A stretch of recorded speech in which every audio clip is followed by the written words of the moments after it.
What's up, guys? Welcome back to The Educated Barfly. Today we're celebrating St. Patrick's Day, and we're happy to be sponsored by Bushmills. Bushmills is the oldest licensed whiskey distillery in the world. They got their license in 1608, and I thought, why don't we just ditch the green beer this year, ditch the Leperchaun outfits, and really focus on real Irish heritage with some real Irish whiskey. So I thought that what we would do is we would take 3 different cocktails paired up with the different major expressions of Bushmills: the red Bush, the regular Bushmills, and the black Bush. So sit back, relax, and let's get into making the cocktails. So first cocktail up is called an Irish Godfather. I took the inspiration from the Godfather cocktail of the 1970s, which is a mixture of Amaretto and bourbon. And I decided to just add a little Angostura bitters and then use the Bushmills red expression for this one. So red Bush is triple distilled, aged for 3 years in first fill bourbon casks. So it's going to give that nice kind of Godfather-y feel to it, but still remain like an Irish whiskey cocktail. So first thing we're going to do is just a couple of dashes of Angostura bitters, bottom of our glass.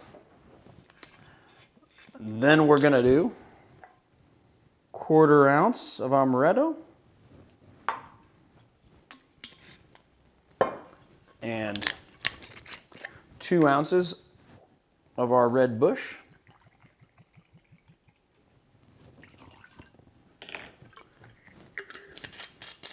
Then we're going to take our nicely tempered ice and we're just going to drop it into there and give it a nice stir.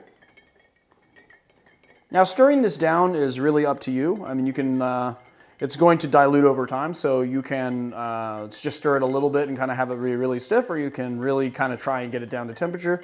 That said, stirring it down to temperature might take a little while, so just, you know, you can't stir enough, really.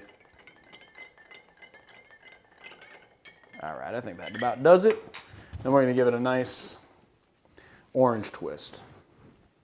Pull a nice peel off that orange and give it a nice spritz. Wipe it around the glass. Let's give it a sip.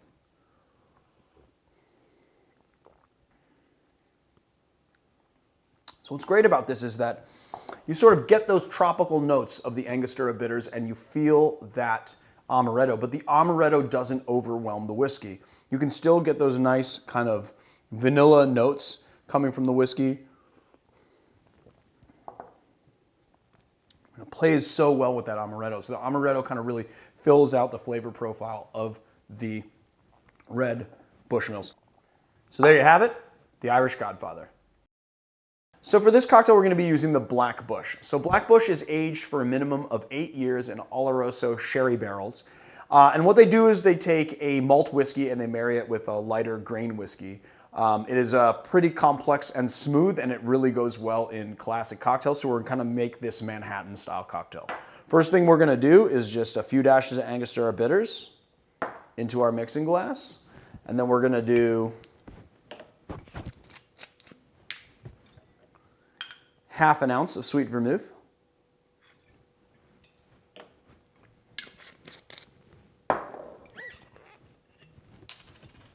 ½ ounce of coffee liqueur,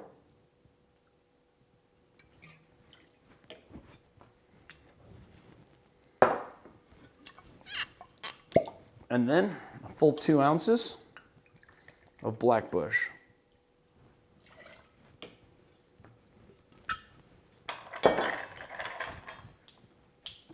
Crack our first ice cube. Kind of add in the others.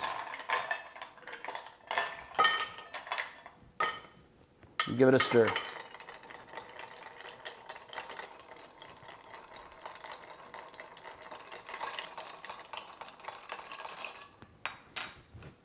And then we're just going to give it a nice little strain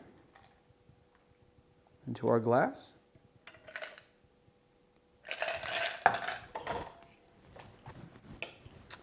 And finish it with an orange peel.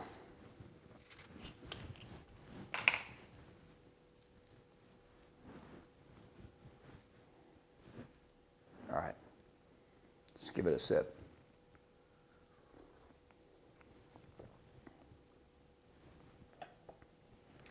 So the first thing that you get up front is just that little bit of coffee that's being supported by that really smooth whiskey. And then you get this nice, kind of very subtle kind of aftertaste of the vermouth. Then you get that nice orange oil that's just kind of marrying it all together, giving it a little kind of sharpness to it, like a little sweet sharpness, kind of brings all the flavors in together.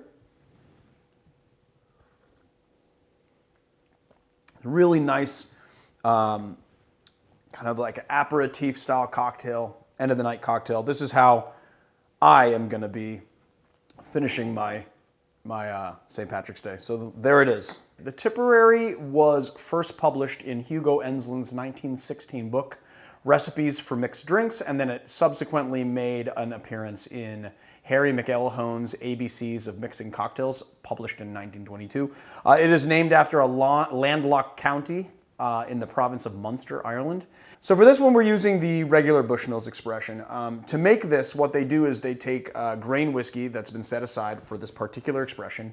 They age it for 5 years in American oak, and then they blend it with single malt Irish whiskey to kind of create this. It's very smooth and bright. It's great in cocktails, and let's get into making it. So first thing we're going to do is 3/4 of an ounce of green Chartreuse.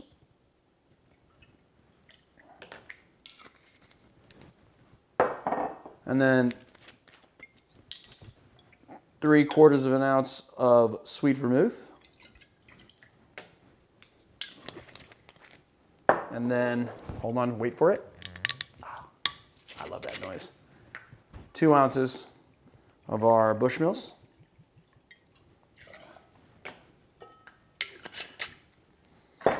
Crack our ice cube. Maybe one more. Add in the rest of our ice. Let's stir it down.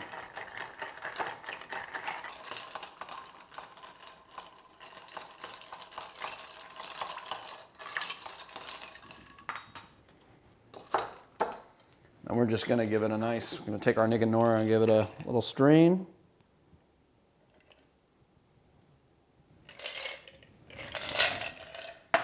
And it gets no garnish at all. Let's give it a taste. By the way, I love that color. It's just like a nice kind of golden sort of brown color.